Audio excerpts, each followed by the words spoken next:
Welcome. I am the Body Whisperer, and I am glad you are here.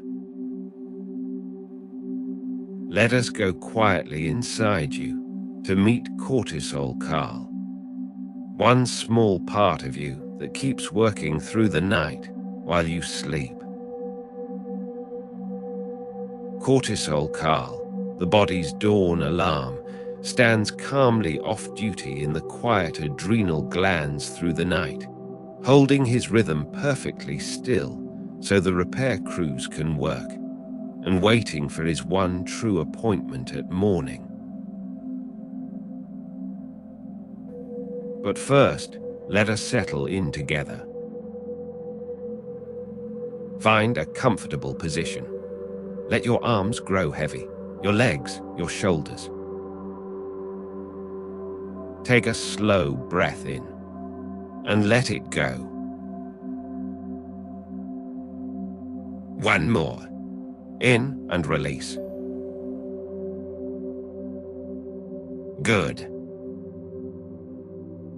Now, while you rest here doing nothing at all, something quiet is happening inside you. Your body is working. It always is. Every hour of every day, without ever asking for thanks. I want you to get to know it a little better, to listen to it, to feel it, to appreciate it. Because the more you understand the quiet world beneath your skin, the more at home you feel inside your own body. There is nothing you need to do now. Nowhere to be, nothing to figure out. Just breathe. Close your eyes if you have not already, and let us begin. There is a quiet piece of work going on inside you right now, and it has been going on every night of your life. You are not aware of it. You do not need to be. That is rather the point. Deep inside the body, sitting just above each kidney like two small caps on a pair of pillars, are the adrenal glands. Each one is roughly the size of a walnut. Each one weighs about as much as a grape. And each one has been running a very precise operation since before you were old enough to have an opinion about it. The kidneys themselves are well known. They filter the blood, balance the body's water, and send the waste south. But the adrenal glands on top of them, those get less attention. They are easy to overlook. They do not announce themselves. They just work. Inside the outer layer of each adrenal gland, a layer called the cortex, meaning the rind or shell, cells stand ready around the clock to produce one of the body's most important chemical messengers. That messenger is cortisol. And tonight, cortisol has a name, Carl. Now, Carl has a reputation. You may have heard it. Stress hormone, people say, the thing that keeps you up. The molecule that wears the body down. And there is a version of that story that is true, but it is not the whole story. Not even close. Here is what actually happens. Cortisol runs on a clock. Not a vague, approximate clock, a precise one tied to the rotation of the Earth and the rise and fall of the sun. In the deep middle of the night, cortisol is low as it ever gets. It stays low through the first few hours of sleep, quiet as a pilot light. Then, in the small hours before dawn, something begins to shift. Slowly, steadily, the body starts preparing for morning. Cortisol begins its rise, a long, unhurried climb that reaches its peak somewhere in that window just after you open your eyes. That morning rise is Carl's real job, his one true appointment. He nudges blood pressure up from its sleeping levels to its waking ones. He frees glucose, the body's fuel, from the places where it has been stored, so the muscles and the brain have something to work with.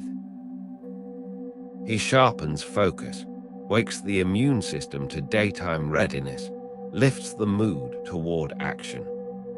Without that rise, you would not so much wake as simply fail to. Carl is not the thing that keeps you up.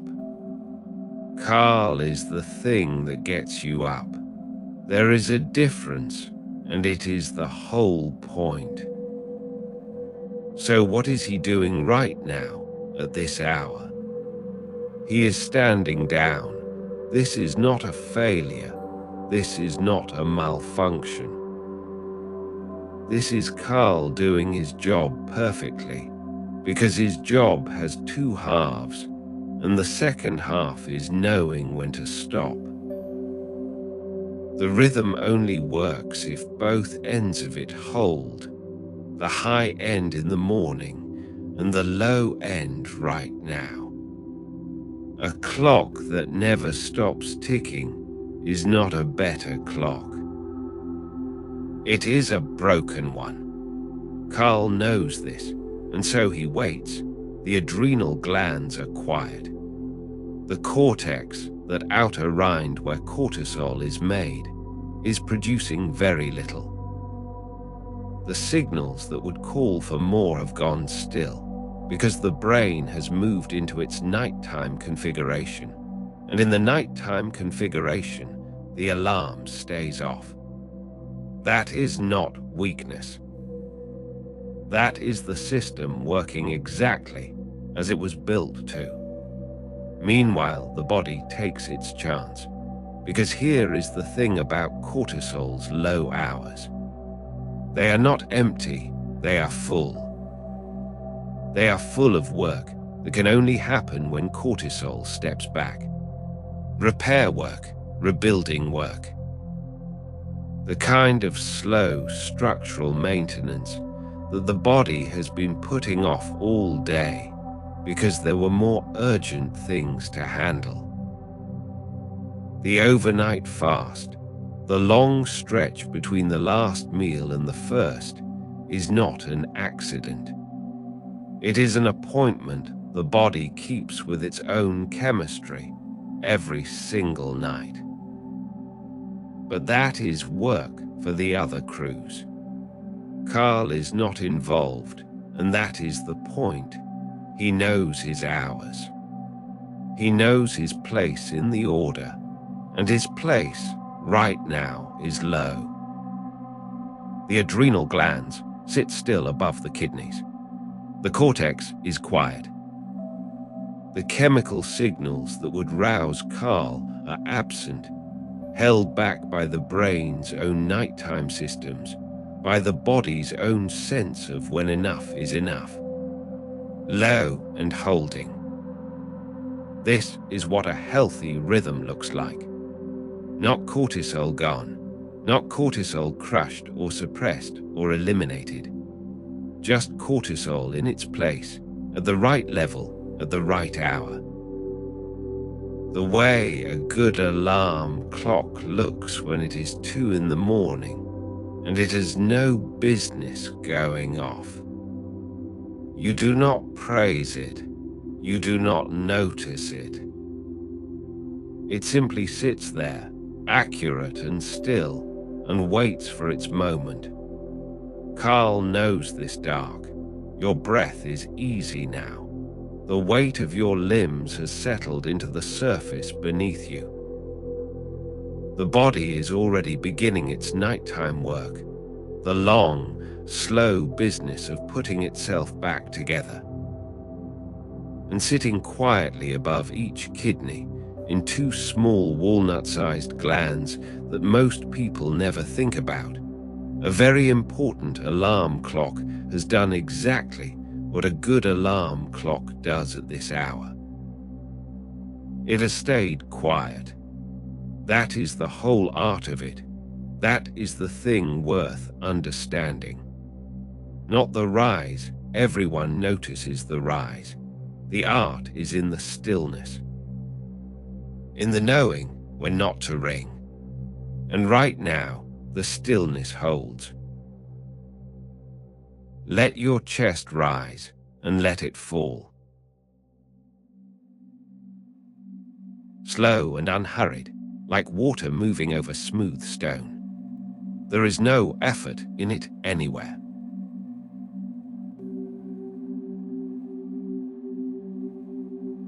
The stillness holds, and it holds for a reason. Here is something worth understanding about Carl. He does not live in the adrenal glands alone. He comes from a specific layer inside them, the outer rind of each gland, the part called the cortex, meaning the bark, the outer shell. Picture the adrenal gland as a small soft cap, a beret balanced on the top of a kidney. The inside is one neighborhood, the outside is another. Carl is made in that outer layer, assembled from a handful of raw materials and shaped into the hormone that will eventually make a whole sleeping body wake. But not yet. That is the whole point of this hour. There is a word for where Carl is right now in his daily rhythm, the nadir, meaning the lowest point, the floor. Every rhythm has one. The ocean tide goes out as far as it will go before it turns. Carl's rhythm works the same way. Through the deep of the sleeping hours, his levels fall to their lowest point and hold there, patient as a tide that knows it has nowhere left to go but up. He is not absent. He is simply as quiet as he gets. And the body has arranged a great deal around that quiet. Take the liver not far from the kidneys in the body's architecture, doing her own careful work while the house sleeps. Lisa, as she might be described, is a large two-lobed structure in warm chestnut tones, tucked under the ribs on the right side, her right lobe wider than her left. She runs what amounts to the body's overnight chemistry department, managing blood sugar, filtering what needs filtering, storing what will be needed by morning. She has no fewer than 500 documented tasks, and she performs most of them with no fanfare whatsoever. Here is the relevant part.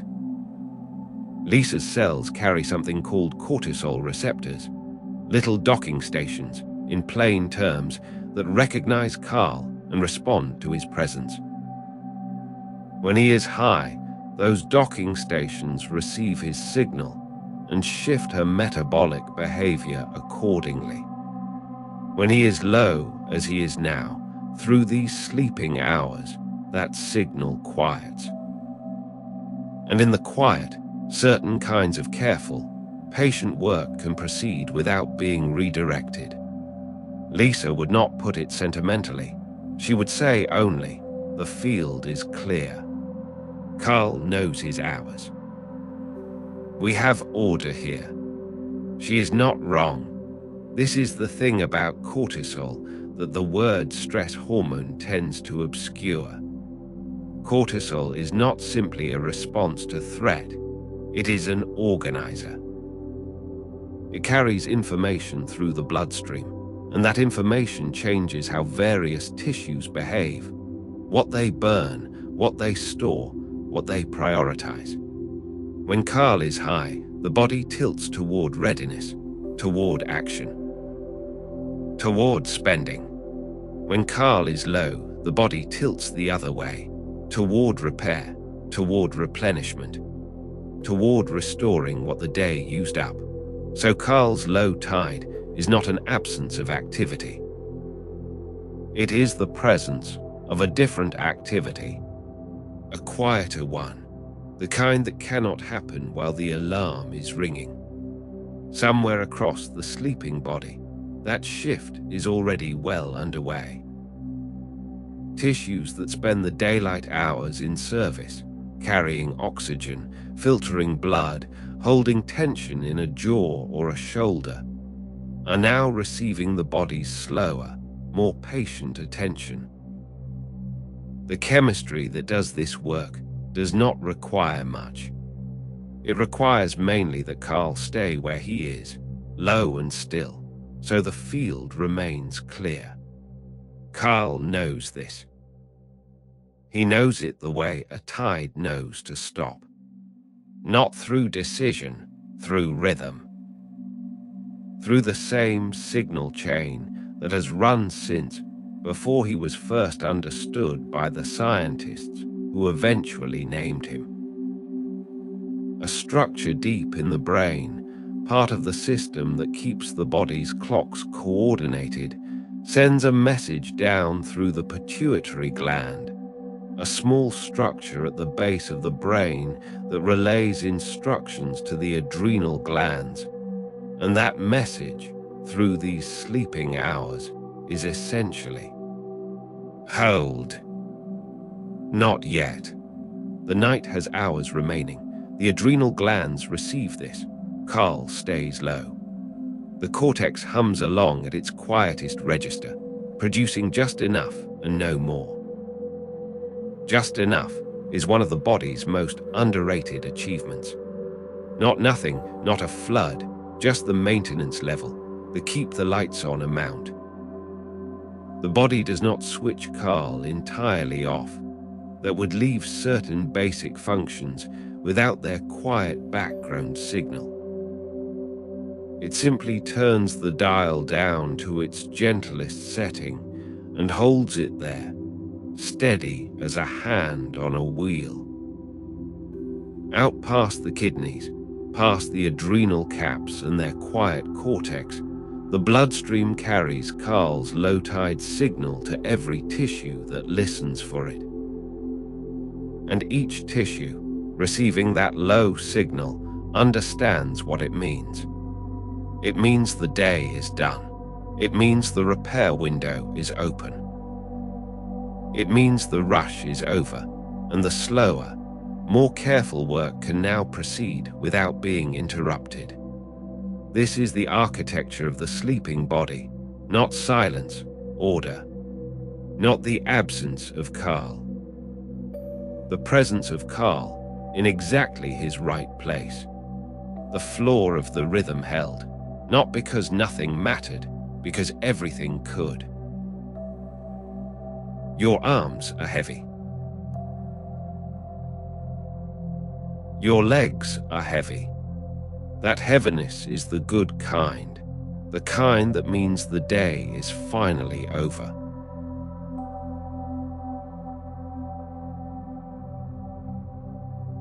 The adrenal glands are not simple places. From the outside, they look modest enough. Two small caps, one perched above each kidney, the size and rough shape of a walnut pressed flat. You would not pick them out of a lineup as important. That is almost always a sign that something is. But step a little closer and the whole structure opens up. Because the adrenal gland is not one thing. It is two different organs wearing the same coat. On the outside is the cortex, Carl's home, the origin of cortisol, built from layers of tissue that each have their own particular job. Carl comes from the middle layer of this outer rind, a zone called the zona fasciculata, meaning simply a bundled zone, a region of cells arranged in neat columns like a very orderly cabinet. Those cells hold the raw materials to build cortisol, a kind of biological treasury, stocked and patient. And on the inside, wrapped entirely within that outer cortex, is a completely different structure. The adrenal medulla. Medulla simply meaning core or marrow, the innermost part. The medulla does not make cortisol. It makes something else entirely, adrenaline, and a close chemical cousin called noradrenaline.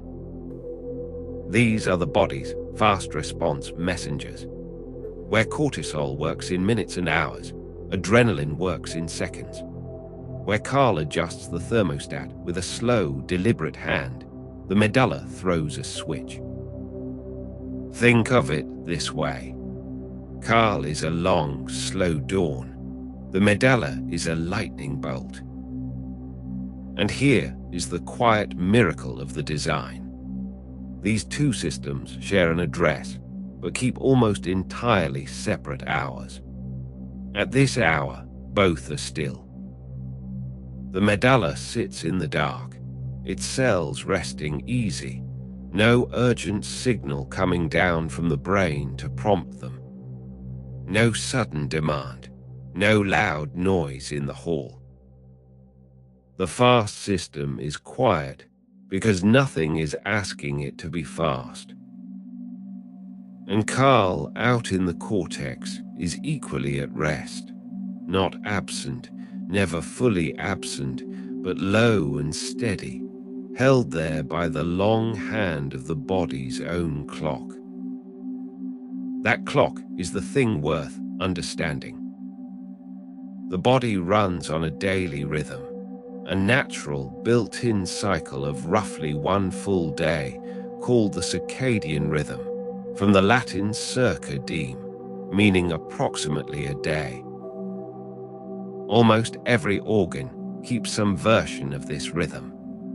The heart, the liver, the lungs, the skin. Each one has its own internal timing, calibrated over a lifetime, synchronized by light and dark, and 100 smaller cues. And Cortisol Carl has one of the clearest rhythms of them all. His pattern is not complicated. Low through the deep night, a quiet rise beginning in the small hours before morning, a peak arriving not long after waking, and then a long, slow ease downward through the rest of the day, like a tide going out. That peak near morning is Carl's purpose. It is the thing he was made for. But the low, the deep, patient low through the sleeping hours is just as much a part of the design. It is not the absence of the rhythm, it is the rhythm. Turn it over, and the truth holds from every angle. The morning rise only means something because there was a night of low. The peak only works because there was a valley before it. Carl at his nadir is not Carl waiting to be useful. Carl at his nadir is Carl being useful in exactly the way this hour requires. Out in the cortex, in those orderly columns of cells, the raw materials are being quietly restocked. The machinery is being held in a state of readiness, not urgency. No signal is coming down from above demanding a surge. The pituitary, the small governor sitting at the base of the brain, is keeping its dispatch quiet. A low, steady signal. Hold. Not yet. The night has work to do, and the medulla curled inside like a seed, is doing the same, resting its fast machinery, not needed, not called. Content to let the slow system hold the floor, or rather, to let neither system hold the floor, because the floor belongs to other workers now. This is the architecture that makes everything else possible. Two systems in one gland, one fast, one slow, one built for seconds, one built for hours. And in the middle of the night, both of them standing down with what can only be described as professional patience, because the body does not need either of them right now. It needs the repair crews. It needs the deep quiet in which those crews can move. Carl knows this hour. He has always known it. It is not a lesson he had to learn. It is built into the very cells that carry his recipe, those tidy, bundled columns in the middle layer of the cortex, holding steady, keeping the treasury locked until the right moment arrives. No impatience there, no ambition, just the quiet dignity of a system doing exactly what good design intended. The gland within the gland rests, the cortex rests around it. And somewhere far above, the clock ticks on, not loudly, not urgently, just the gentle, perpetual marking of time that every cell in the body already knows by heart. It did not make the night crowded. It made it whole. Let the jaw unclench. Let the space between the eyebrows go smooth. Small places hold the day longest.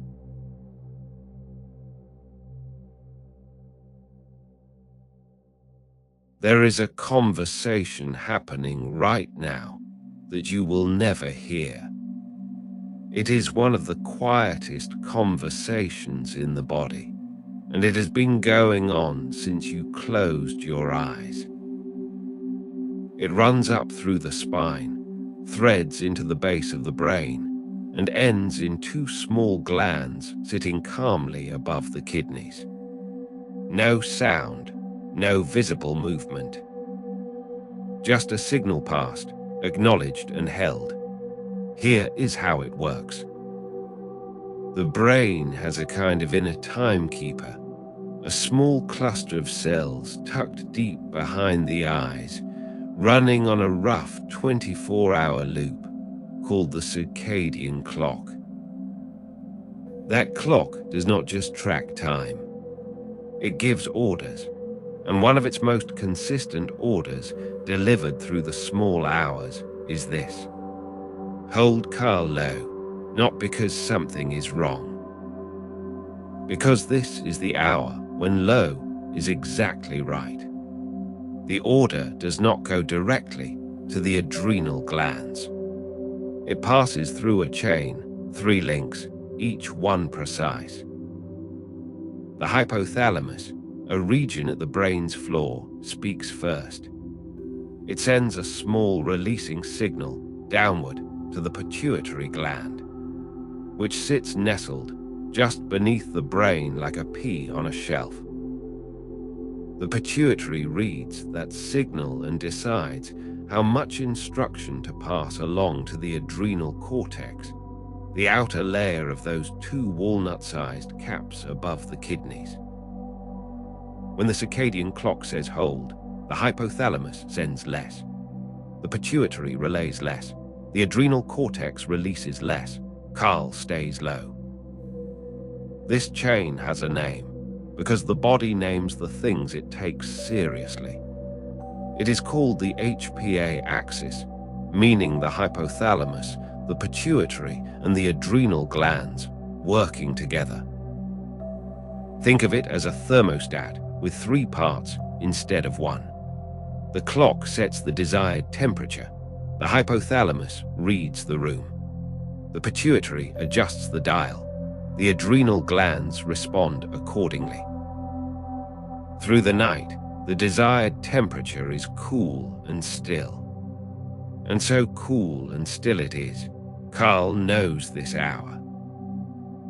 He has moved through it many thousands of times, and there is nothing uncertain about it. The signal comes, he settles, that is all. What is worth pausing on, and it is genuinely worth pausing on, is that this is not simply the absence of a signal. It is an active instruction.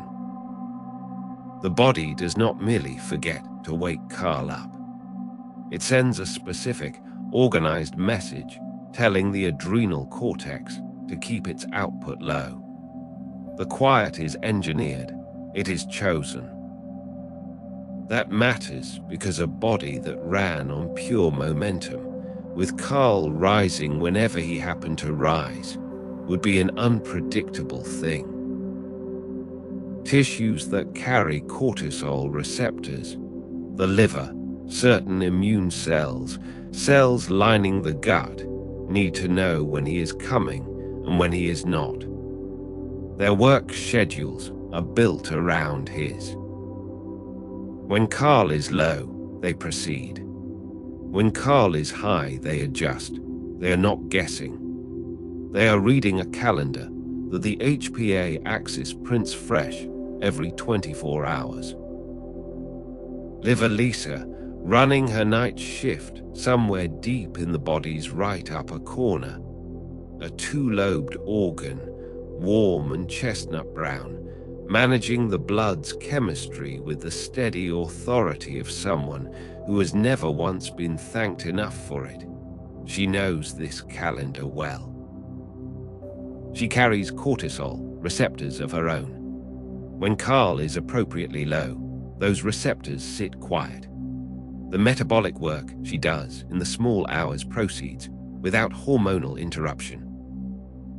She does not say much about this, but she notes it.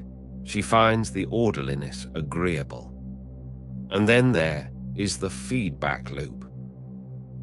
This is the part that tends to get left out of most conversations about cortisol. Carl does not just receive instructions, he also reports back.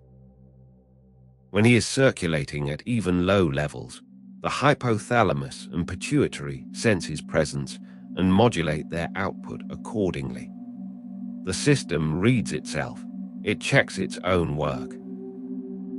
If Carl drifts even slightly higher than the rhythm calls for, the upstream signal dims a little, and he is gently guided back down. It is not dramatic. It is more like a hand resting lightly on a shoulder, steady, quiet, just enough. This is called negative feedback, meaning the product of a process feeds back to slow that same process down. A thermostat is a negative feedback loop. So is the HPA axis. So, in a different way, is almost every system in the body that needs to stay within a range. The body is full of things that keep themselves in check without anyone having to ask. Right now, in the long, still middle of the night, that loop is doing exactly what it should. Carl is low. The signal from above tells him to stay low. His own low levels confirm to the system above that no correction is needed. Everything agrees. There is no argument. A three-part system holding a single quiet note through the dark. Not complicated, really, when you see it whole. Not fragile either. It did not make the night mechanical. It made it trustworthy. This is the easiest part of the whole day.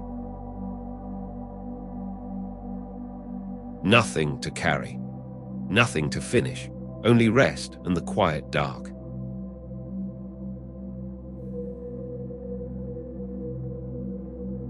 There is something worth understanding about Carl that most people never quite learn. He is not only a hormone that circulates in the blood. He is also a message, and like any message, he only matters when someone is listening. Every cell that responds to cortisol carries a small receiver built into itself. A receptor, meaning a docking site, a shape precisely matched to Carl's own. When Carl arrives, he fits into that site the way a key fits a lock. And then the cell changes what it is doing. It adjusts its chemistry, it shifts its priorities. The message has been received. Now here is the part that changes how you think about the night. Those receivers are not passive. They do not simply wait.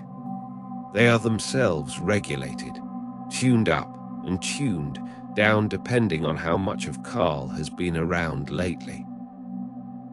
Flood a cell with cortisol for too long, and it starts pulling its receivers inward, becoming quieter, less responsive.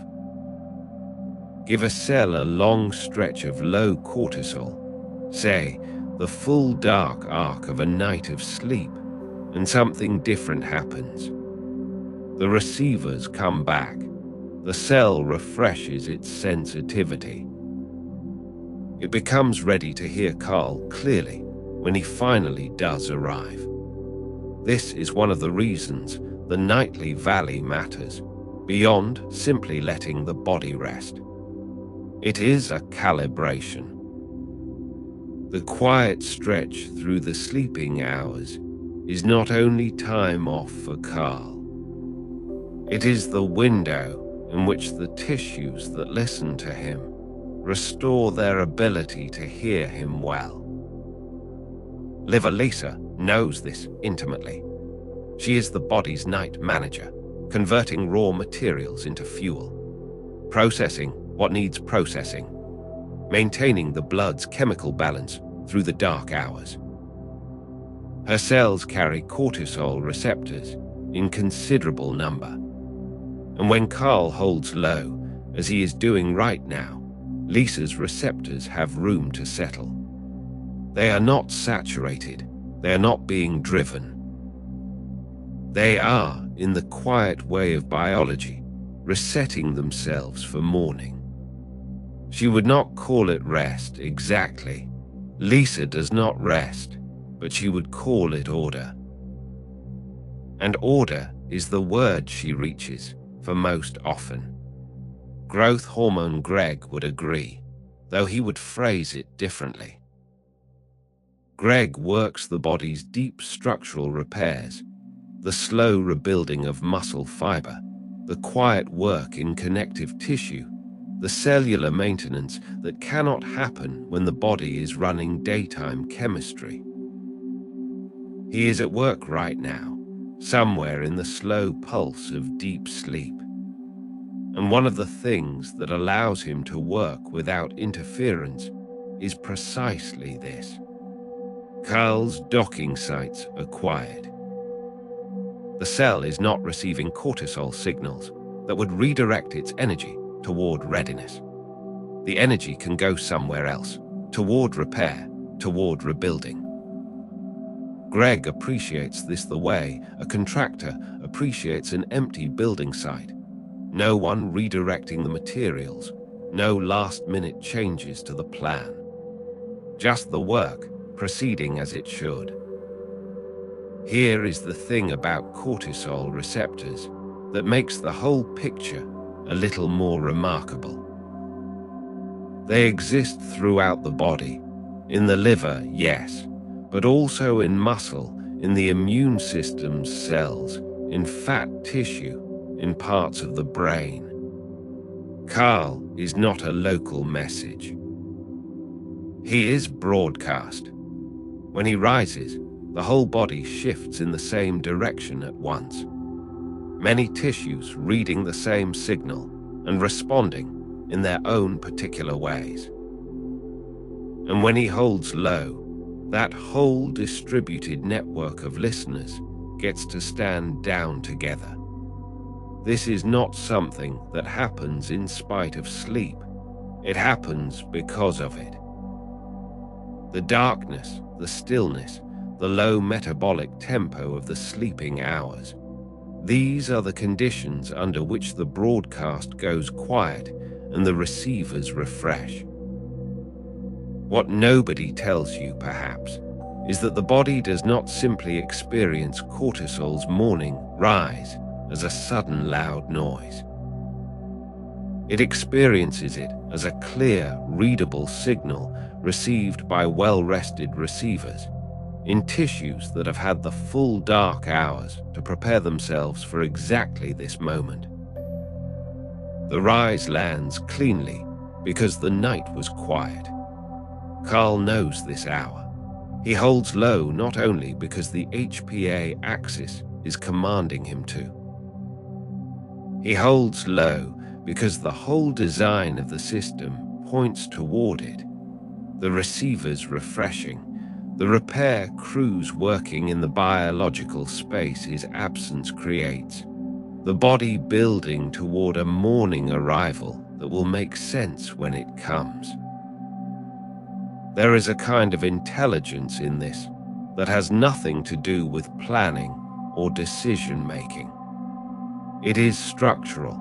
The system is shaped such that the quiet enables the clarity. The low enables the high to mean something. You cannot have a clear signal without a quiet background. The breath comes and goes. The chest rises and falls. Somewhere in the deep tissue, a muscle fiber is being repaired in a way it could not be during the day. Somewhere in the liver, a receptor site is drifting back toward its morning sensitivity. Somewhere in the adrenal cortex, Carl is still, his output held low by the long, organized agreement between the brain, the pituitary, and the glands themselves. This is what the night is for, not the absence of something, but the presence of all the quiet, preparatory work that makes the day possible. It did not make the night complex. It made it complete. Your body has done this every single night of your life. It knows the way without being told. Let it lead.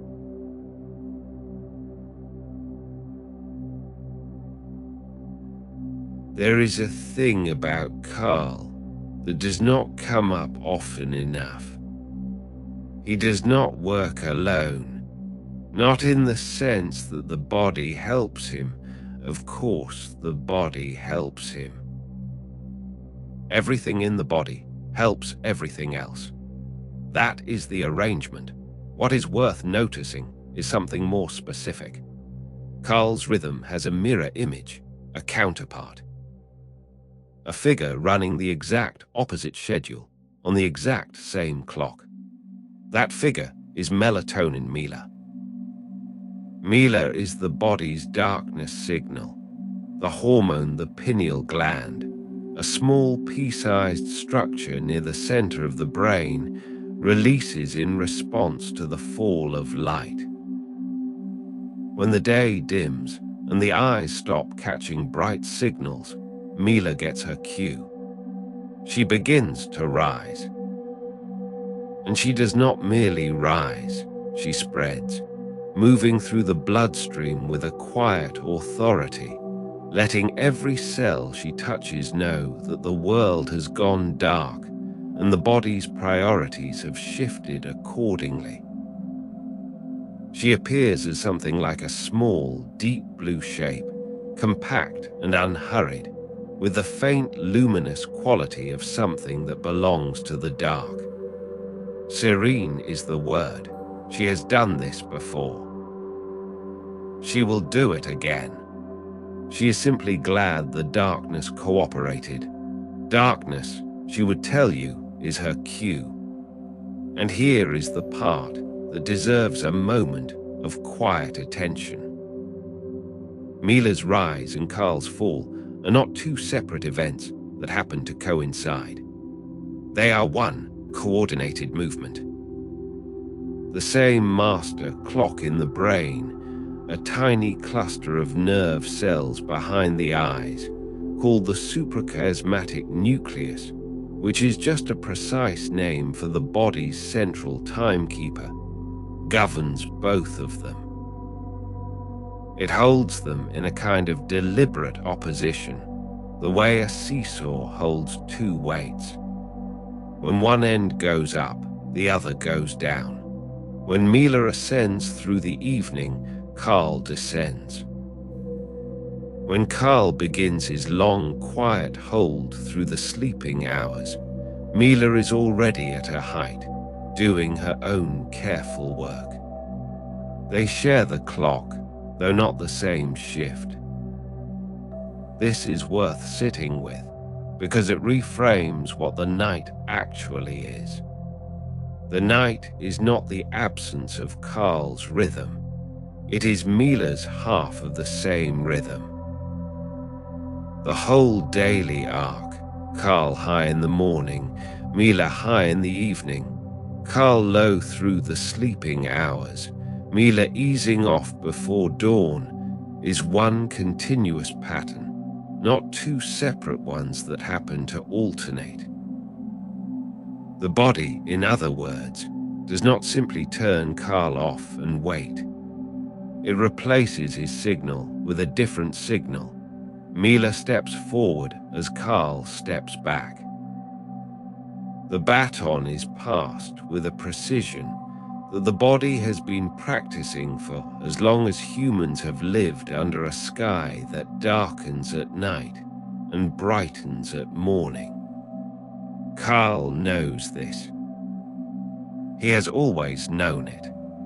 The two of them do not need to communicate directly. The clock handles the coordination. Carl holds his low, Mila holds her high. The body reads both signals at once and understands. We are in the dark half of the day. The repair work should proceed. The alert state should wait. Deep in the adrenal glands, those two small caps resting above the kidneys, the cortex sits in its organized quiet. The zona fasciculata, which is simply the middle layer of the adrenal cortex and the place where most of Carl's production happens, is at its lowest rate of output. Not dormant, not switched off, holding. And the holding is made easier by Mila's presence. Some of the same receptors that Mila's signal reaches are present in tissues closely linked to the stress response. When Mila is high, those tissues receive a kind of permission to stay calm. The signal they are reading says night, says rest, says the alerting chemistry is appropriately low. This is not a backup system for Carl. It is a parallel one. Two different hormones, two different structures, one shared intention. The result is a body that is not merely low in one thing.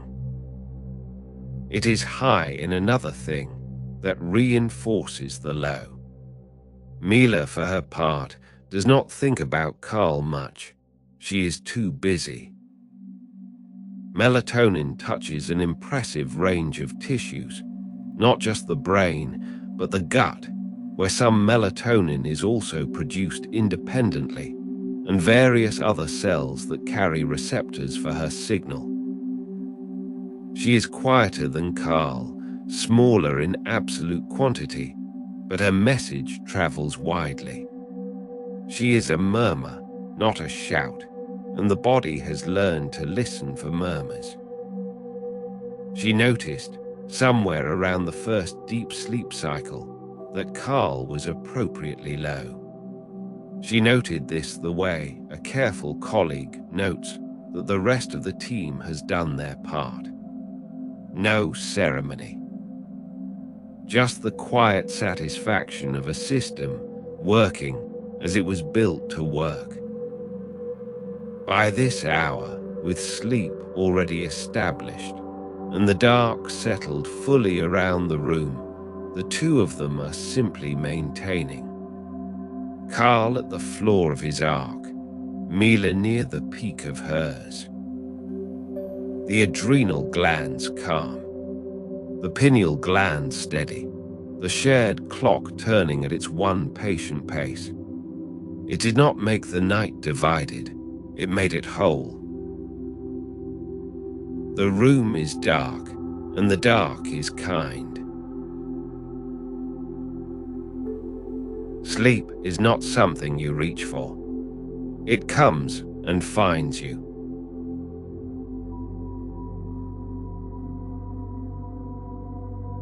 There is a tissue in the body that carries more cortisol docking sites than almost anywhere else. It is not the brain, it is not the heart. It is the liver, that large, two-lobed organ the color of polished chestnut, tucked under the right side of the rib cage, doing its quiet accounting while you sleep. Liver Lisa, as she would tell you if you asked, does not have one job. She has something closer to 500. She filters the blood. She stores vitamins. She manages the body's sugar supply with the patience of someone who has been running the same department for a very long time. And through the sleeping hours, she does one more thing, the thing she does best when the room is quiet and nobody is interrupting her. She builds not walls, not structures you could see. She rebuilds the chemical tools she needs for the work ahead, enzymes, proteins, the quiet machinery of metabolism. She sorts through what came in during the day and decides what stays and what gets broken down. She runs what biologists call gluconeogenesis, the making of new glucose, meaning new fuel, assembled from smaller pieces rather than drawn from storage. It is a slow, careful process. It requires concentration. And here is the thing about that work. It goes better when Carl is low, not because Carl is an obstacle exactly. But cortisol, when it is present in the blood at meaningful levels, sends a clear message to the liver's metabolism. Shift your priorities. When Carl is up, Lisa leans toward producing fuel quickly, because that is what the waking body needs. When Carl is low, that urgency lifts, the metabolic pressure eases. Lisa can rebalance her books. She noted this once, in the plainest terms available to her. Carl knows his hours, she said, and she meant it as a compliment. The liver is not unique in this. Many of the body's tissues carry those cortisol docking sites, the receptors that receive Carl's signal, the immune cells that patrol the blood, the fat tissue that stores and releases energy. Certain cells in the gut lining, even the hippocampus, the part of the brain most involved in memory and learning, carries a significant number of them. All of these tissues, through the sleeping hours, are doing the same thing the liver does, refreshing their sensitivity, quieting their daytime posture, getting ready to hear Carl clearly when he arrives at dawn. This is what the night's low actually gives them. Not silence, calibration, think of it this way. Imagine you spent the whole day in a loud kitchen, clattering pans, shouted orders, the constant background noise of a busy service. At the end of the shift, the kitchen goes quiet. And in that quiet, you can finally hear the small sounds you missed all day. The hum of the refrigerator, the drip of a tap, the tick of a clock. Your ears have not gotten better. They have just stopped being overwhelmed. The tissues that carry cortisol receptors do something like that through the sleeping hours. The signal they have been receiving all day, Carl's voice, essentially falls low enough that they can reset. The receptor sites that grew a little dulled by hours of ordinary cortisol presence through the afternoon and early evening begin to sharpen again. Come morning, when Carl's signal rises, they will hear it clearly. The waking process will be crisp and clean, the way a good alarm is crisp and clean. Not a vague warmth creeping in, but a clear, unmistakable rise. Carl knows this. He knows what the tissues are doing with the quiet he gives them. He is not in the adrenal cortex tonight feeling patient in the way a person waits for a bus, checking the time, slightly annoyed. He is low in the precise way a held breath is low, not absent, but present in a different key. The machinery that makes him is still there. The zona fasciculata, the middle layer of the adrenal cortex, still has its cells arranged in their neat columns, still has its mitochondria, the small energy converters inside each cell, still running their chemistry. They are simply running it slowly, on a kind of standby. The pituitary is upstream, sending the light touch holding signal. The hypothalamus is upstream of that, reading the body's internal clock. And the clock says, "Not yet," so the liver continues her ledger work. The immune cells continue their patrol. The hippocampus, somewhere in the quiet brain, files away what the day offered. And all of them are, in their own way, getting ready for Carl, not dreading him, not requiring him right now, simply preparing the conditions under which his morning message will land the way it is supposed to land. That is the understated genius of the whole arrangement. The rest is not a pause between performances.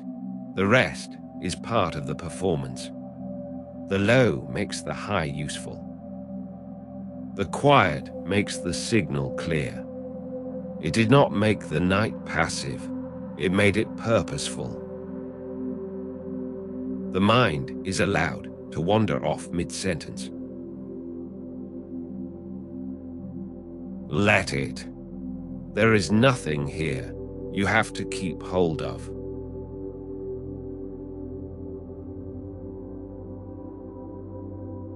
Purposeful. That is the right word for what is happening here. And yet there is another layer to it, one that does not get talked about nearly enough. The sleeping body is not simply holding still. It is doing something more specific than that. It is cooling. Quietly, deliberately, by a degree or two, the core temperature drifts downward as sleep deepens.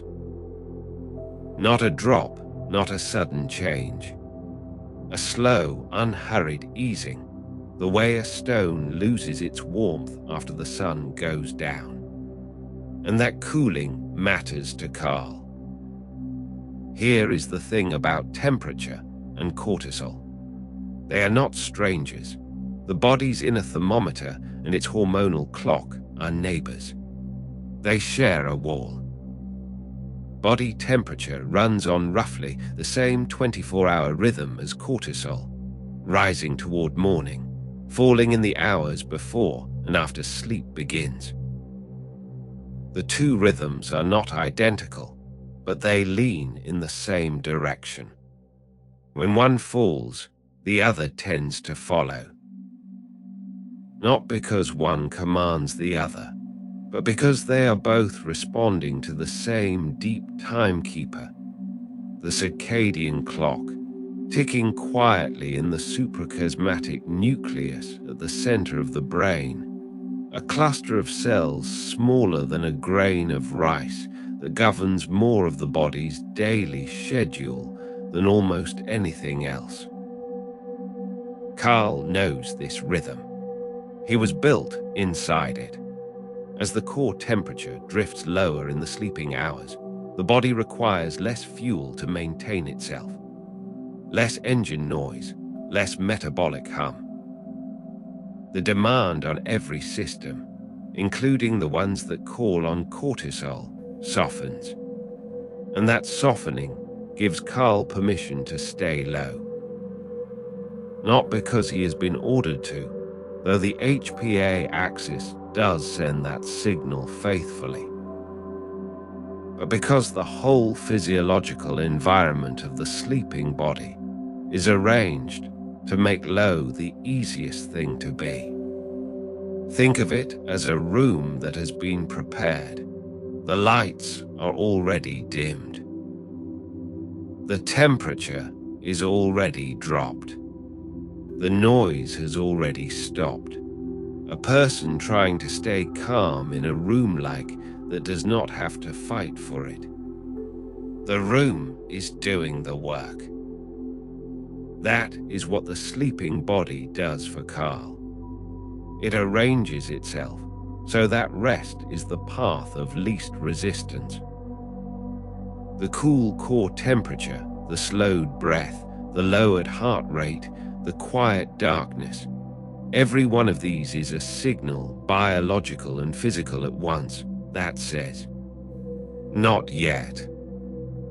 The day has not started. Hold your place, and Carl holds his place. What happens in the meantime, while the temperature is low and the metabolic demand is soft, is that the body's repair processes run without competition. Growth hormone Greg has already arrived at his worksite. He is a night shift contractor who handles the body's structural renovations, rebuilding muscle fibers, tending to tissue, drawing on stored fat for the fuel his work requires. He does not announce himself. He simply shows up when the conditions are right, and the conditions require, above almost everything else, that cortisol be low. This is not an accident of scheduling. It is the design. Cortisol and growth hormone are, in the simplest possible terms, metabolic counterweights. Cortisol at high levels breaks material down. It mobilizes energy, raises blood sugar, frees resources for immediate use. Growth hormone builds material up. It directs amino acids into muscle, shepherds repair to the places that need it, orchestrates the slow, patient work of maintenance. When one is high, the other tends to be low. They do not often work the same shift, so the sleeping hours are Greg's window. Carl's nadir is Greg's open road. The same quiet that allows liver Lisa to tend her metabolic books undisturbed is the quiet that allows Greg to work through his renovation list without the hormonal equivalent of someone constantly switching the lights back on and asking him to move. Greg, for his part, is not sentimental about it. He appreciates that Carl knows his hours. That is all he needs. And Carl does know his hours. That is the thing. This is not suppression. It is not Carl being held back against his will. The low nadir of the cortisol rhythm is exactly where Carl belongs at this hour, as natural as the cool air in a room after midnight, as fitting as the slower breath of a person deep in sleep. The adrenal glands sit quietly above the kidneys, their cortex producing nothing more than a murmur. The zona fasciculata, the middle layer of the cortex, the band of cells that manufactures cortisol, has dialed its output down as low as it goes. Not off. There is no full silence in biology, only the quietest register. But near enough to still that the tissues which carry cortisol receptors can do exactly what they were going to do. Refresh, recalibrate, prepare to receive the morning signal when it comes. Let your breath slow a little more now. Let the weight of your body settle.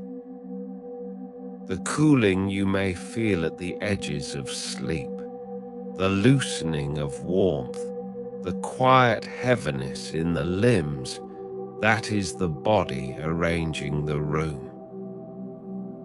It is making low the easiest thing to be. It did not make the night simpler, it made it elegant. Let the breath out slowly. And again. There is no right way to do this. There is only softer and then softer still.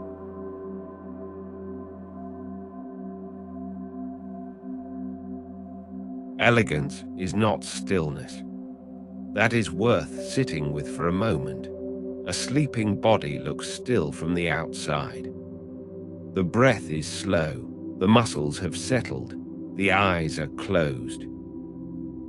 But inside, the chemistry is moving, not loudly, not urgently, but in the precise, unhurried way of a system that knows exactly what it is doing and has done it every night of a human life without once being asked. Cortisol Carl, sitting low in the dark of the adrenal cortex, is not simply switched off. He is pulsing. Here is the thing nobody quite pictures when they think about hormones in the night. They imagine a flat line, a long, featureless silence, Carl at his nadir, his lowest point drawn as a shallow trench with nothing moving inside it. And that picture is almost right. But not entirely. Even at his lowest, Carl moves in small waves, not big ones. Not the kind that do anything dramatic. But the adrenal gland does not simply stop producing cortisol when the body sleeps. It produces it in short, soft pulses, rhythmic little releases, each one small enough to do nothing disruptive, but together keeping the whole system practiced and warm. Think of it like a pilot, keeping a hand lightly on the controls during a smooth, automatic flight. The autopilot is handling everything, but the hand is there, ready, practiced, not sleeping itself. The signal that drives those pulses comes from the pituitary gland, a small, pea-sized structure hanging just below the brain, which sends short, quiet messages down to the adrenal cortex through a hormone called ACTH, meaning adrenocorticotropic hormone, the chemical that tells Carl's home to release cortisol. During the day, ACTH rises, and Carl rises with it. In the deep sleeping hours, ACTH drops low, and so does Carl. But even at its minimum, the pituitary keeps sending brief, soft signals, small reminders, in rhythm through the dark. This is how the body keeps its systems from going completely cold.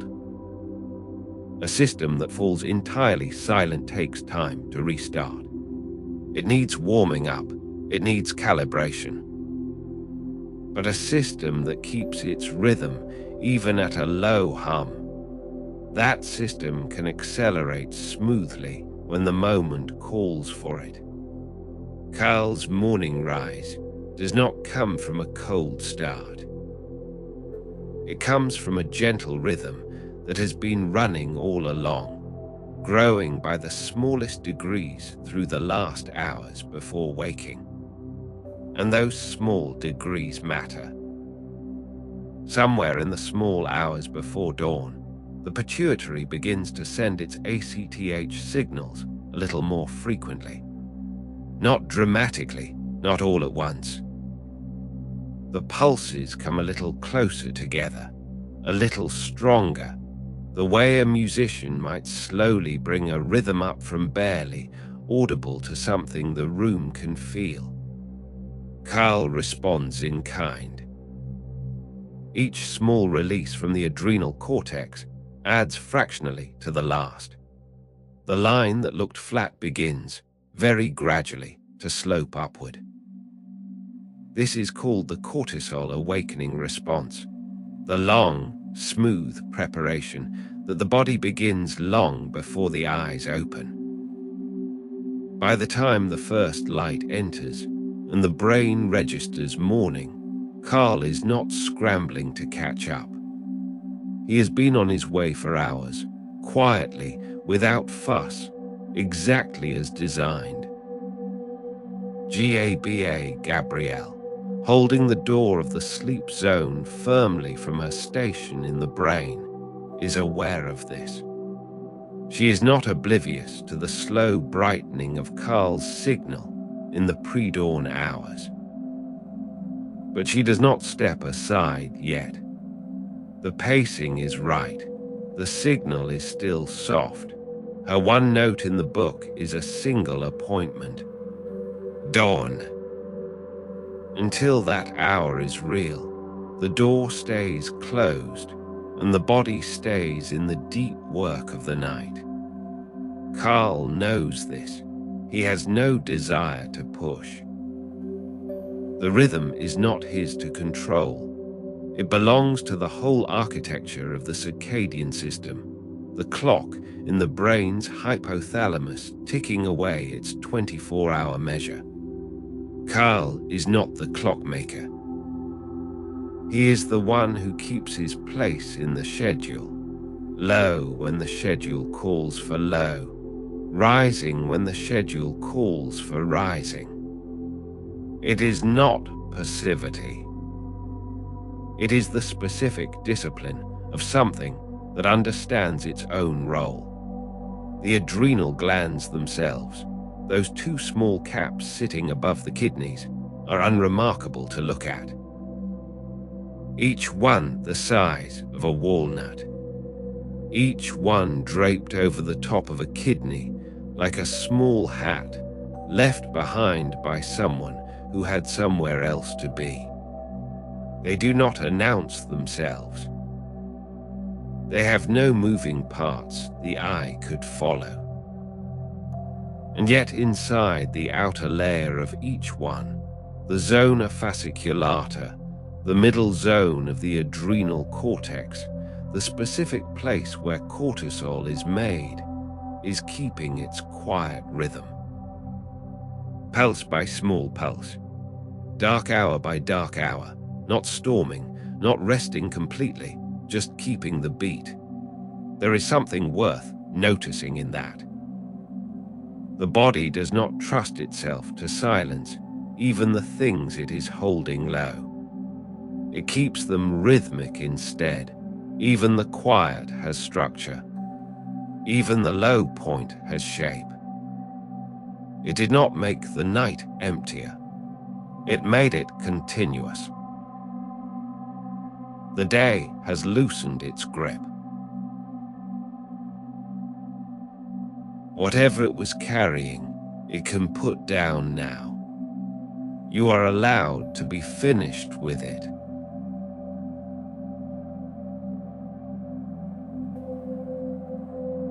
There is a word for what Carl does in the small hours before morning, and it is not sudden. It is not a switch being flipped or a bell being rung. It is something far slower and more deliberate than that. Scientists who study it have a plain name for it, the cortisol awakening response, but the name undersells the patients involved. Because the rise does not begin at the moment you open your eyes. It begins long before that. It begins in the dark, while you are still deep in sleep, while the room is still at its quietest and your limbs are still heavy against the sheets. Carl knows this hour. Here is the thing about a gradual rise. It is not the same as an absence of movement. For most of the sleeping hours, Carl has been holding low, not flat, not dead quiet, but low. Small pulses, steady breathing, the pituitary sending its careful, measured signals. The adrenal cortex receiving them, turning them into just enough cortisol to keep the system practiced. Not more than that. The tissues with their cortisol docking sites have been resting, refreshing, recalibrating. The liver has been steady at her work. Greg has been building, uninterrupted, in the structural quiet Carl's low hours made possible. And then, somewhere in the hours before the light, something shifts. It does not shift loudly. There is no announcement.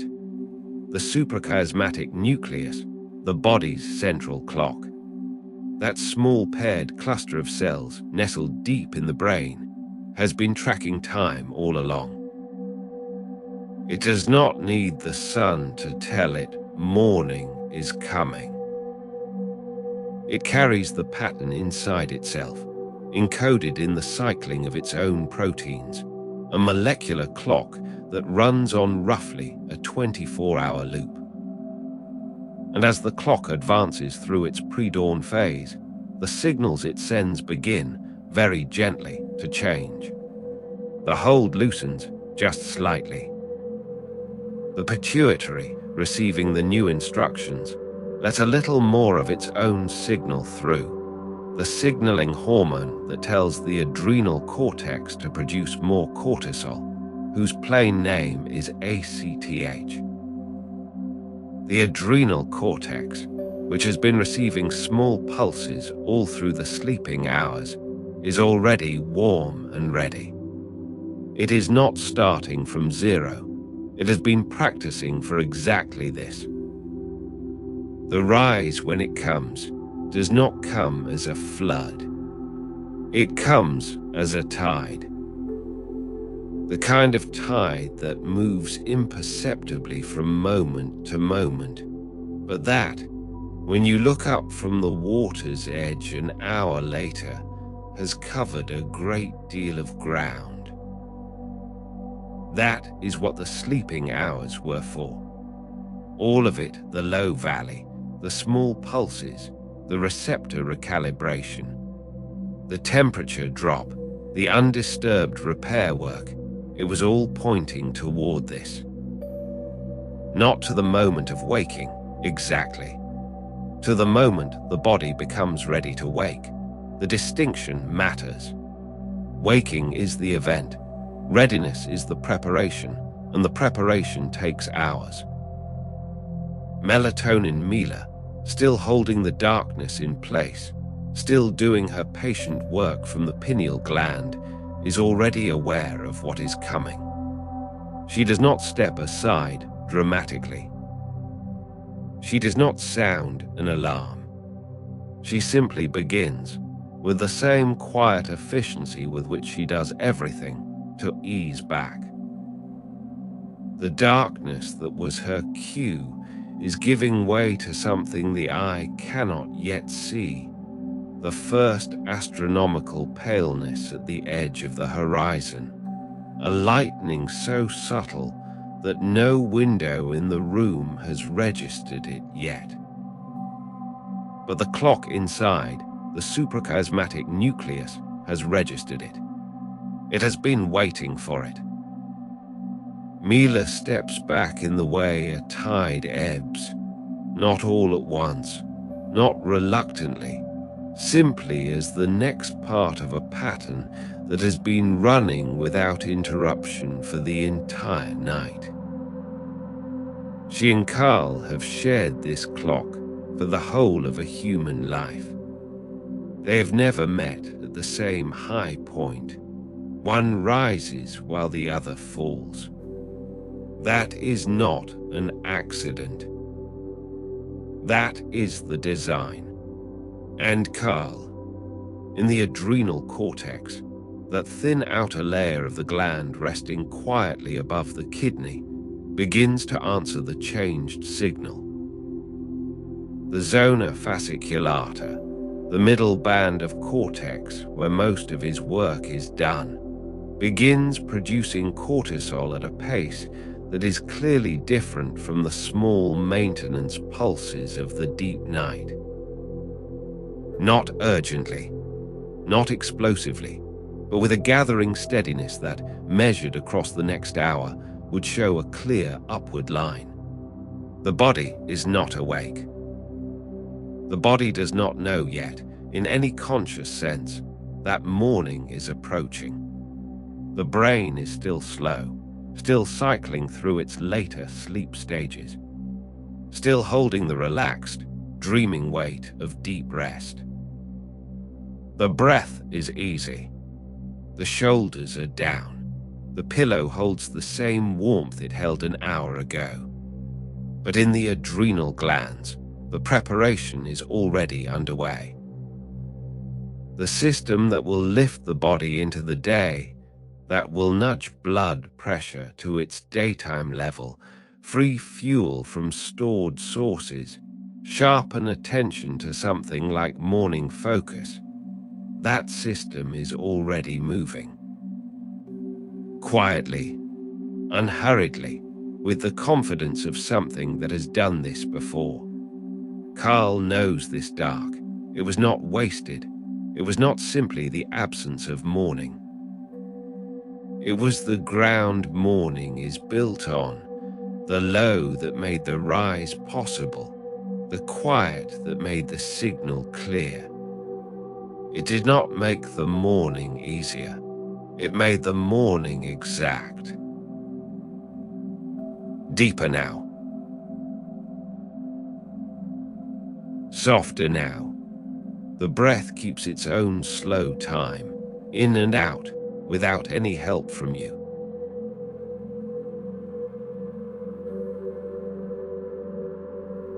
There is something nobody quite explains about Carl. People know him as the body's alarm. They know he rises at dawn, tips the system toward readiness, lifts blood pressure to its working level. They know that much. What they miss is the other thing he does, the thing that happens not at dawn, but through the sleeping hours, when his level is low and the night is still, and nothing seems to be occurring at all. Here it is. The body's immune system, the vast interior militia of cells that patrol every tissue, every vessel, every square inch of the body's inner landscape, is not evenly busy across the 24 hours. It has a rhythm too. And that rhythm, it turns out, is threaded through with Carl. During the day, when Carl is present at working levels, the immune system runs in a particular mode. A managed mode. Carl, docking into immune cells the same way he docks into liver cells, the same receptor. The same chemical handshake quietly damps down certain kinds of inflammatory signaling. He does not shut the immune system off. He moderates it. He keeps the body's interior response proportionate, keeps it from overcorrecting, keeps the inflammation that the immune system uses as a tool from running past its purpose. This is useful work. Carl is good at it. But here is the other side of that coin. When Carl is low, as he is now, resting in his nadir, the small adrenal glands sitting quiet above each kidney, certain arms of the immune system shift their activity upward. Not into alarm, into maintenance. The body uses the low cortisol hours for a different kind of immune work, the kind that is less about rapid response and more about slower, patient processes, cellular housekeeping, the quiet turnover of old or damaged material, the kind of immune activity that is better done when the body is horizontal and still, and not asking the immune system to also manage a full day's worth of external demands.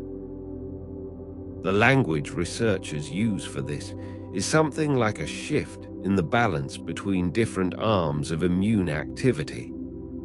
One arm better suited to fast response and suppression, another better suited to slower, more careful processes. The night tips toward the slower arm. Carl's low level is part of what allows that tipping. So Carl is not simply absent from the immune system at night. He is present at a level that changes what the immune system can do. This is the thing worth sitting with. When the immune cells that carry cortisol receptors are exposed to very little cortisol, as they are at this hour, some of those cells become more active in specific ways. Certain signaling molecules, chemical messages that immune cells pass between themselves, small proteins called cytokines, are released at higher levels during sleep than during the waking hours. Not randomly. As part of a coordinated pattern. A pattern that the body seems to rely on for the kind of immune calibration that cannot happen on the run. Carl knows this. The low hours are not an absence of immune work. They are a specific kind of immune work, the kind that needs Carl to stand aside. And he does. He holds his level low. The adrenal cortex, that outer shell where his production begins, keeps its rhythm gentle and slow. The small ACTH signals arriving from the pituitary just enough to keep the machinery warm, not enough to push his level up into daytime territory. The cortisol receptor-bearing immune cells get exactly the quiet they need. They do their slower, more deliberate work.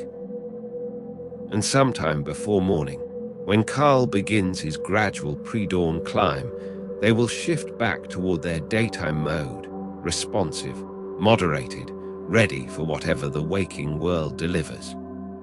The shift is not a jolt. It is a handoff.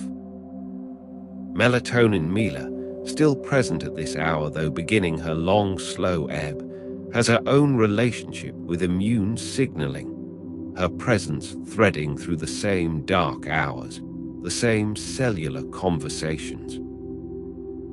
Carl's low and Mila's high are not independent facts, running alongside each other by coincidence. They are part of the same body doing one thing, organizing the night into something useful. Growth hormone Greg, somewhere in the deeper tissue of the night, continues his structural work. The muscle and repair contracts he can only fulfill when the site is quiet. The liver holds her steady metabolic rhythm.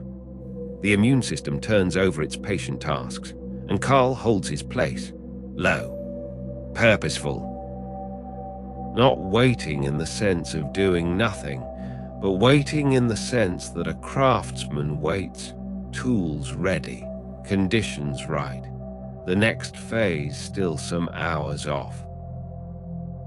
That is the honest picture of the adrenal glands right now. Not dark, not dormant, not wasted hours between one working day and the next. A system in organized use, every part of it calibrated to this hour, this level, this particular arrangement of low and high that the body spent a very long time learning to keep. The low cortisol sleeping hours do not simply leave the immune system to its own devices.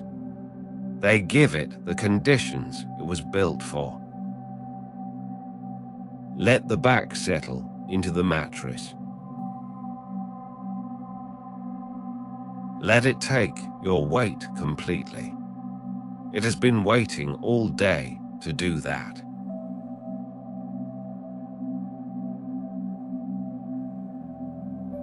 The immune system knows its hours. And so it turns out does memory.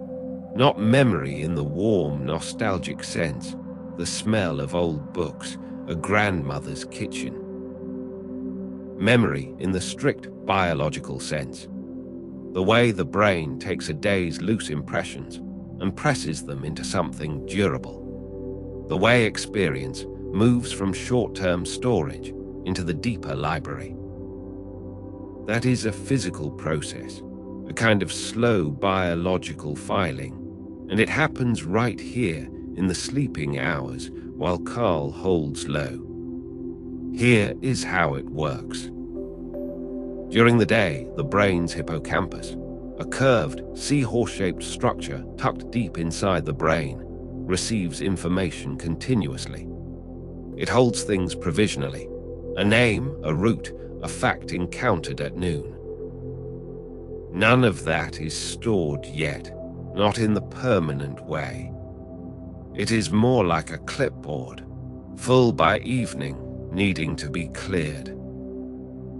During slow-wave sleep, the deepest, quietest stages of the sleep cycle, the hippocampus replays that day's experience in compressed form, sending signals back and forth with the outer layers of the brain, the cortex. Together, they negotiate. What stays, what fades. The replaying is fast, almost wordless. And by the time it is finished, a little more of the day has been written into long-term form. Researchers call this consolidation. Not a dramatic process. Quiet, methodical, patient, like scanning documents and filing them properly so you can find them later. Now here is where Carl enters the picture. Cortisol at the right levels is useful for forming memories during the day. That makes sense. A small rise in cortisol during a meaningful moment, something surprising, something that matters, helps the brain flag it. Pay attention to this. The signal goes out. The hippocampus listens. But at night, during consolidation, the math changes entirely. High cortisol during slow-wave sleep appears to interfere with that careful transfer, the hippocampus to cortex conversation that makes a memory stick. The very signal that helps fix a memory in the moment becomes noise in the filing room. So the body has arranged things accordingly. Carl's nadir, his lowest, quietest hours, overlaps precisely with the deepest stages of sleep. Not by coincidence, the same circadian clock that governs Carl's daily rhythm also governs the architecture of sleep itself. Deep slow-wave stages are front-loaded into the earlier part of the sleeping hours, when Carl is holding his lowest. The brain's consolidation work runs in the window. The cortisol rhythm opens for it. Carl knows this hour. He does not do the filing. That is not his work. but his stillness is the condition under which the filing can proceed. He holds back, and the hippocampus gets its quiet room. Think of it this way.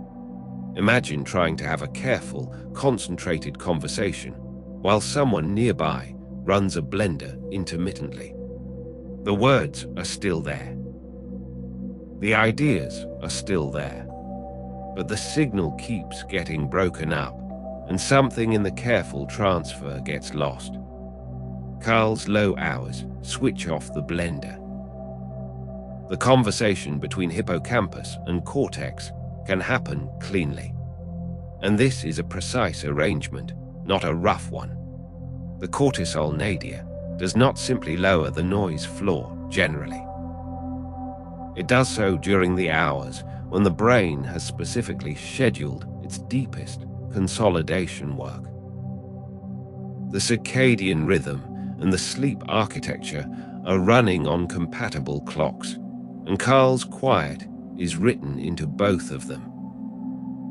Liver Lisa, busy with her metabolic ledgers a floor below, would note this without surprise. Different department, same principle. Carl's low hours are not wasted hours. They are claimed hours. The body has filled them. Growth hormone Greg, already well into his structural repair work, would offer a slow nod of professional recognition. He understands this completely. His best work also runs in those deep sleep windows. The body does not leave its deep, quiet hours for a single tenant. It populates them. The sleeping brain is not a dark, dormant room. It is a building where the day shift has gone home. The lights are low, and 3 different night crews are working simultaneously in 3 different apartments. None of them getting in each other's way, because the schedule was written with all of them in mind.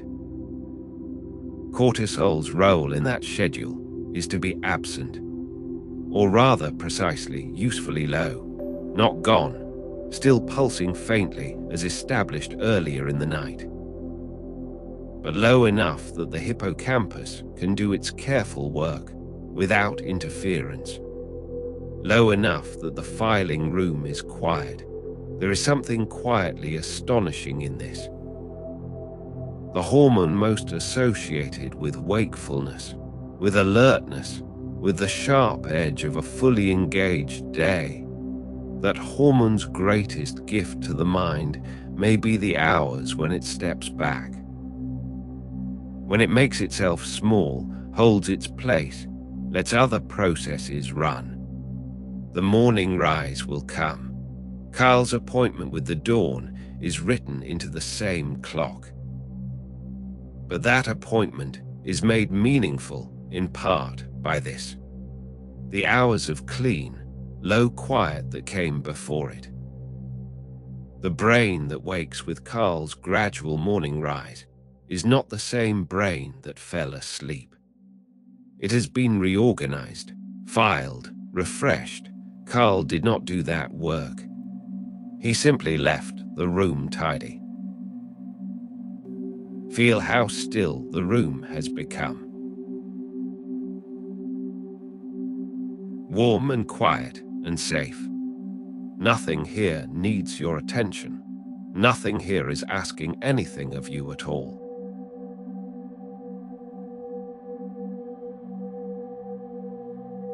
And so the night has deepened. Not suddenly, just by degrees. The way a room goes dark after the last light is turned off, not all at once, but settling corner by corner until the dark is complete. The adrenal glands are quiet. 2 small caps, one above each kidney, sitting in the warm dark of the body. Nothing urgent, nothing pending.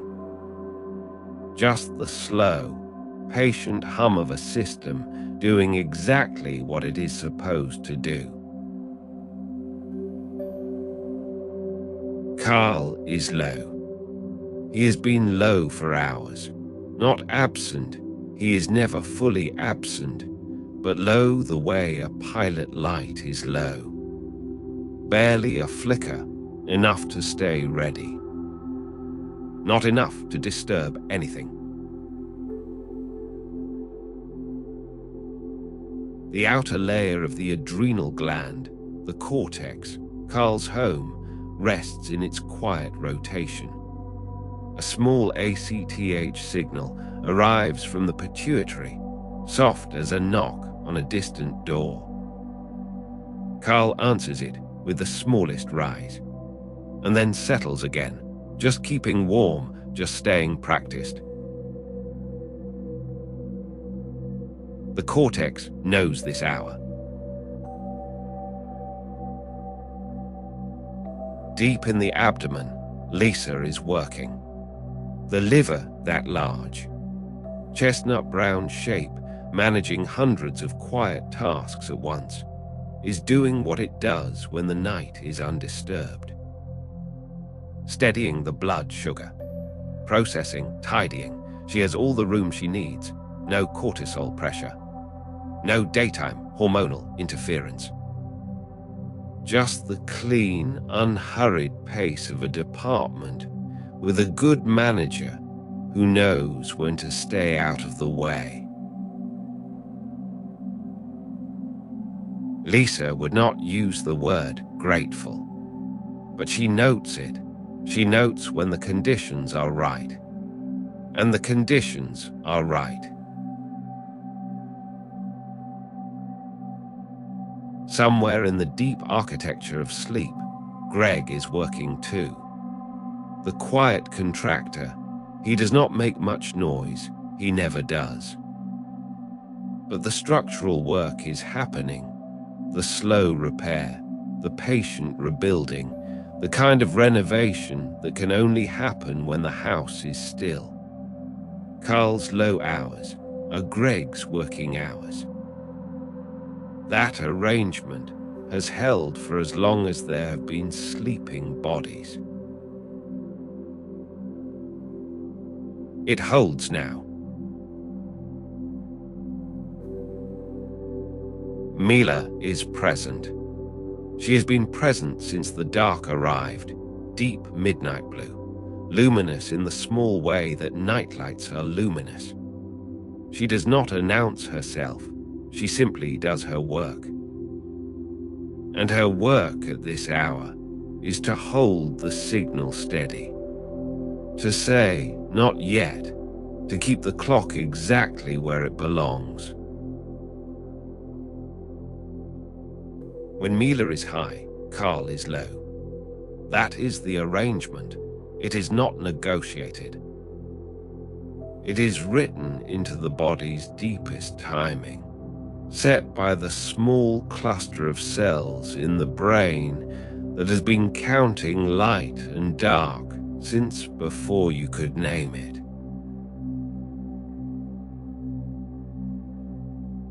The suprachiasmatic nucleus. The body's clock, it does not sleep, it counts. And right now the count says hold. Carl knows this. The body's temperature is low. Not cold, just settled to its nighttime depth, the way a stone holds the cool of an evening long after the sun has moved on. That drop in temperature is part of the same pattern.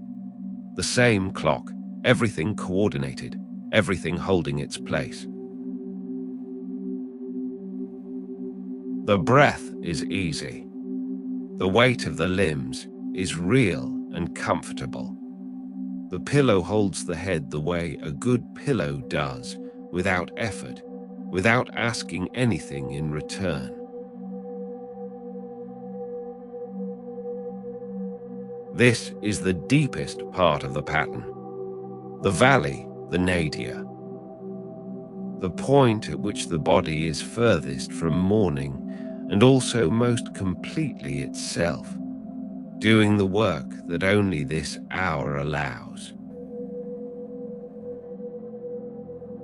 Memory settling into its long storage. Immune cells doing their patient, deliberate maintenance. The liver steady. The repair crews at work.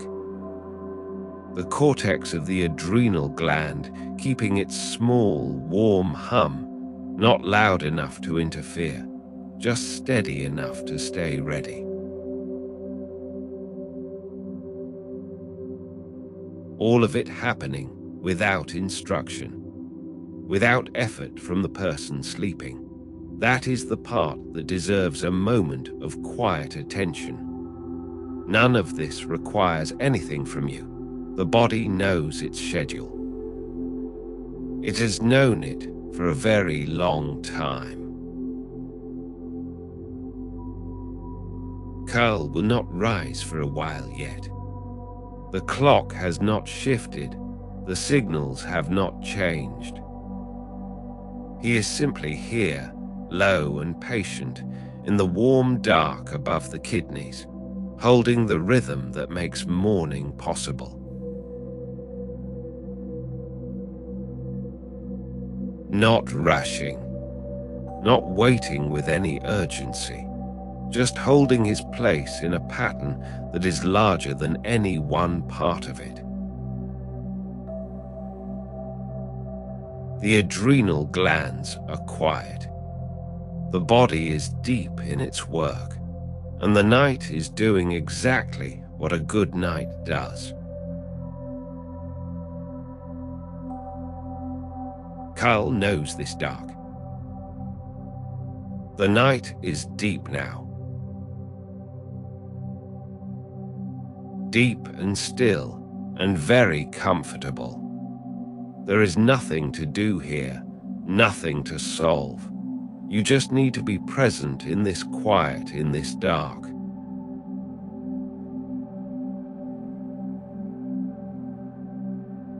And so the night settles. Deep in the body, just above each kidney, the two small adrenal caps sit quietly in the dark. No hurry in them, no urgency of any kind. Just the low, patient hum of a system that knows its hours. Carl is low. He has been low for a long while now, not absent, not gone. Just holding still, the way a good craftsman holds still when the work belongs to someone else. The adrenal cortex, that outer layer where Carl is made, is warm and practiced. It has kept its small, quiet rhythm all through the sleeping hours. A pulse here, a whisper there. Nothing that disturbs the peace, just enough to stay ready. And the rest of the body has taken the low hours and used them well. Liver Lisa is working in the steady, unhurried way she prefers. No hormonal pressure on her docking sites, no interruptions to her careful metabolic work. The blood is being tended. The night's quiet accounting is proceeding exactly as it should. She would not call it peaceful. She would call it orderly. For Lisa, that is the same thing. Growth hormone Greg is somewhere in the deep, building, mending, moving through the tissue the way a good contractor moves through a quiet worksite. No wasted motion, no noise, just the slow accumulation of repair. Carl's low hours are Greg's open hours. Greg has always known this. He simply gets to work. While you sleep, things are being made whole. melatonin Mila is still doing her part. Her signal is steady, a soft, low light in the dark of the bloodstream. She and Carl have been keeping opposite ends of the same clock all through the sleeping hours, and the arrangement has held. It always holds when the dark is given its proper place. The body's temperature is low, quietly, deliberately low. The core of the body pulled its warmth inward hours ago, and it has been holding there ever since. A small, careful conservation that makes the deep repair work easier. The suprachiasmatic nucleus, that small keeper of time in the brain, is counting its slow count. It does not rush. It has never rushed. It simply holds the beat, and everything else falls into rhythm around it. The breath moves easily. The shoulders have found the pillow. Somewhere in the sleeping brain, the memory work is finishing its quieter passages. The day has been sorted gently into the places where it belongs, not with effort, not with trying. Just the slow, easy settling of things into their right order, the way sediment settles in still water. Carl knows this hour. He is not impatient. He has no reason to be. His appointment is not here. His appointment is at dawn, and dawn is still a long, unhurried way off. Between now and then there is only this, the deep, dark, well-organized quiet of a body doing what bodies do when they are given the space to do it. The adrenal glands rest. The liver tends its work. The repair crews move through the quiet tissue. The melatonin signal holds. And somewhere, not urgently, not yet, the first faint pre-dawn signals are still a long way from gathering. The pituitary is unhurried. The hypothalamus is keeping its place. The whole long chain of the HPA axis, hypothalamus, pituitary, adrenal glands, is simply holding. Patient, warm, practiced. This is what a good night looks like from the inside. Not silence, never quite silence, a low hum, a kept rhythm. A body that knows what hour it is and has arranged itself accordingly. Every part doing its own work, in its own time, without interference from the parts that will have their own turn later. Carl is low and steady. Mila is soft and holding. Greg is building in the dark. Lisa is counting her patient ledgers. And the breath moves, and the dark holds, and the body rests. The two small adrenal caps above the kidneys are doing exactly what they are meant to do at this hour. Nothing more, nothing less. Holding their place in the rhythm, waiting for their time, keeping the long quiet that makes the morning possible. Everything is in order here. There is nowhere else you need to be. Nothing you have forgotten. The night is long, and it belongs to you.